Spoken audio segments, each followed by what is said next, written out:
Hello, I would like to welcome you in the spec in this week that is about the portion of Mishpatim, and mm, here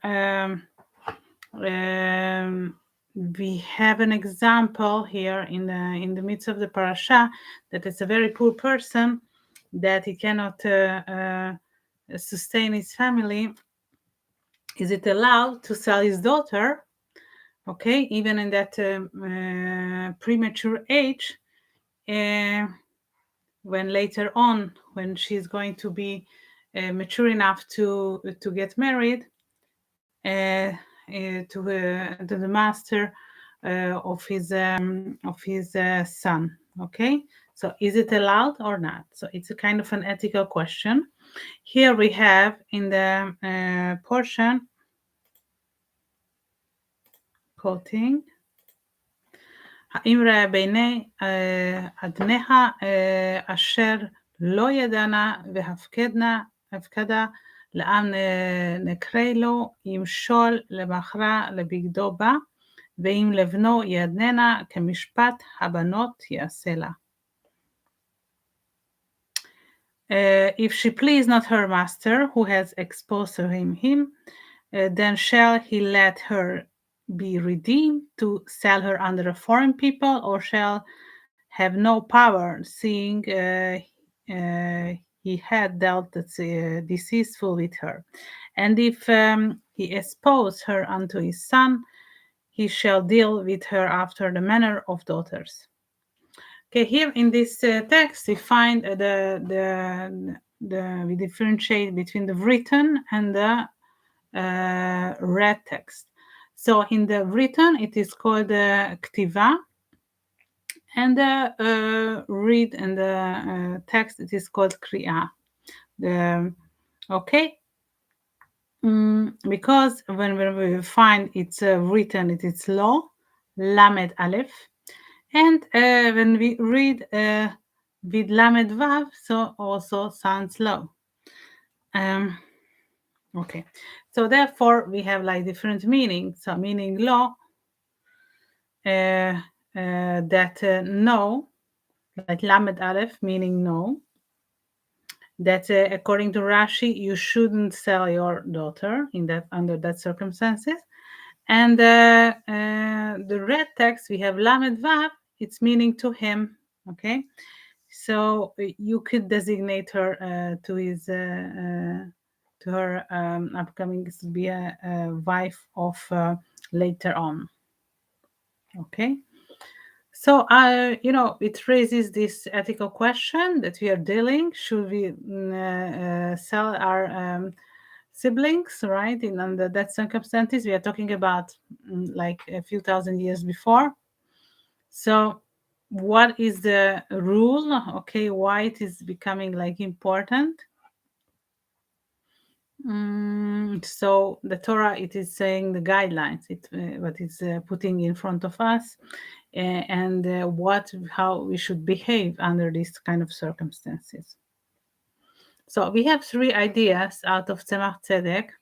Okay, so we have here when we are saying lo with Lamed Aleph, meaning no, it is belonging to the Sephira of Keter.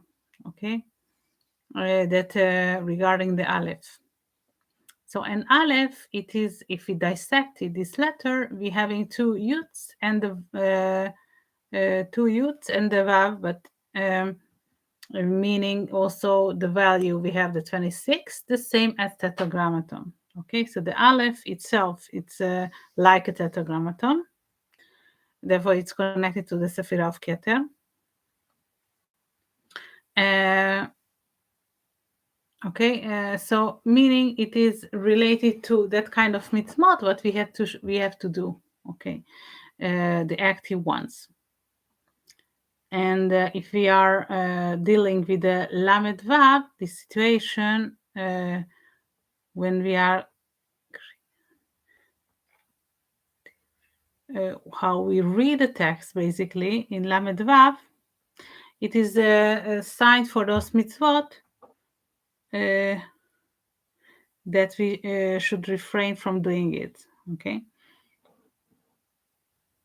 Okay, so altogether, it is not either that we read or write at either Lamed Aleph and Lamed Vav. And that time is suggesting that put these things together, that Lamed Aleph, Lamed Vav in one word.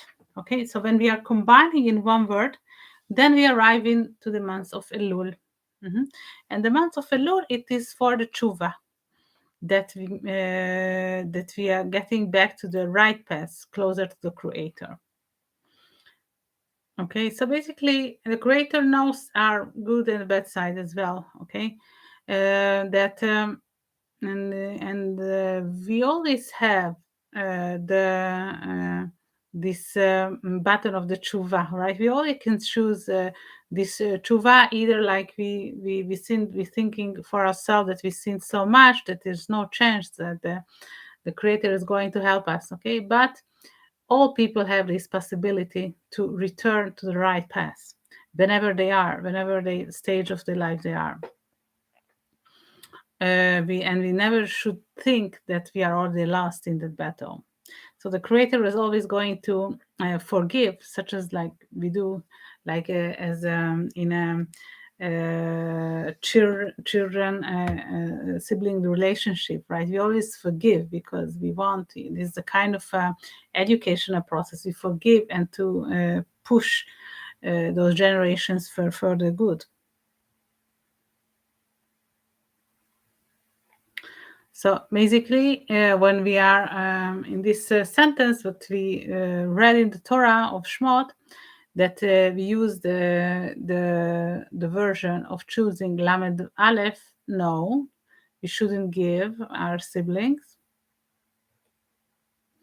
and then we have to be in a situation that we believe that the Creator is going to help us. Okay, whenever we have children, it's going to sustain us. We are a whole family. We have to provide like food and shelter and clothing, like to our siblings. So the Creator, we have to have the confidence that the Creator is going to give. So whenever we have these kind of challenges that we think that it's not enough money, it's not enough. Okay, so believe the Creator is going to, first of all, this is something internal and it's not depending on anything else but us. So we have to believe. So there is a challenge that I'm undergoing and I'm going to get some help from the Creator. Okay, so it's whether it's so obviously if you don't have so much money, it's more challenging to believe, right, that you can manage. If you do have some money that you are you have it in your life, then obviously you're not thinking about this connection so much.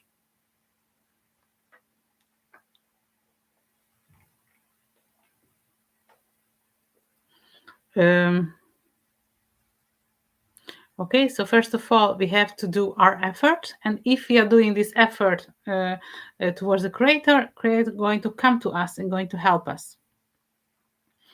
Therefore, this is very important, but I started with the mitzvot, okay, that we are to strengthen ourselves the same as also we do in the months of Elul, but we could do anytime to push forward the mitzvot, and this is our connection towards the Creator. Yeah.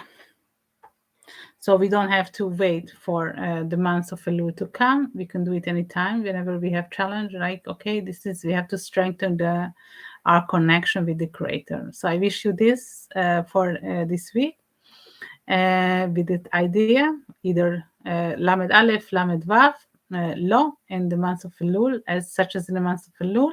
We have the power of the tshuva to return to the right path, being with the connection with the Creator. See you next week and have a nice week, and join the wherever synagogue you are, join the weekly portion to listen. Okay, that's going to give you this kind of energy for this week. Thank you.